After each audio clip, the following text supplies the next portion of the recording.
Dans une grande ville africaine, Moussa était un homme respecté. PDG d'une entreprise florissante, il incarnait le succès et la prospérité. Tout le monde admirait sa vie de famille également, il était marié à Amina, une femme d'une beauté éblouissante et d'une élégance rare. Avec leurs 2 enfants, ils formaient ce que beaucoup considéraient comme un modèle parfait de bonheur et de réussite. Cependant, les apparences peuvent être trompeuses. Derrière les murs de leur luxueuse maison, Moussa vivait un véritable cauchemar. Depuis plusieurs mois, il ressentait une fatigue inexplicable et une perte de volonté qu'il ne comprenait pas. Il cédait sans résistance aux exigences de sa femme, Amina, même lorsque celle-ci semblait irraisonnable ou préjudiciable pour ses affaires. Les collaborateurs proches de Moussa étaient inquiets, mais personne n'osait lui en parler directement.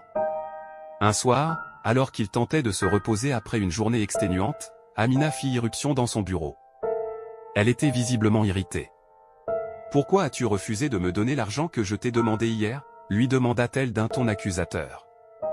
Moussa, déjà épuisé, tenta de répondre calmement, « Amina, j'ai besoin de temps pour examiner nos finances avant de faire des transferts importants. » Mais avant qu'il ne puisse terminer sa phrase, Amina explosa de colère. « Tu n'as pas à questionner mes demandes, Moussa.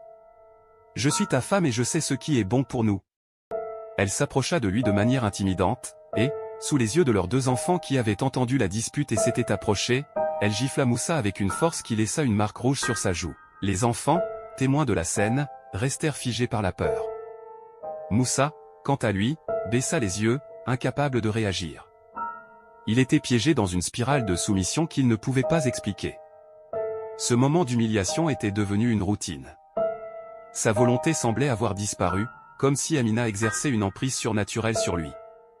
Pendant ce temps, dans la cuisine, Mariam, la domestique de la famille, était témoin indirect de la scène.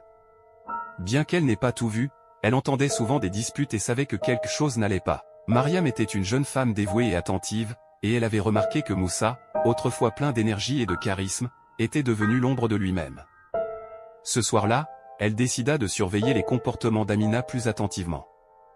Plus tard dans la nuit, alors que tout le monde dormait, Mariam passa devant la chambre d'Amina et vit une faible lumière filtrer sous la porte. Curieuse, elle s'approcha discrètement et entendit des murmures étranges. Amina récitait des incantations dans une langue inconnue. Mariam sentit un frisson lui parcourir le dos.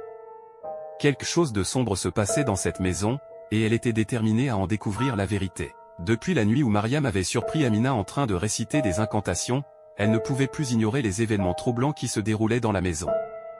Chaque matin, elle observait Moussa, dont le visage semblait s'éteindre un peu plus chaque jour. Son regard était vide.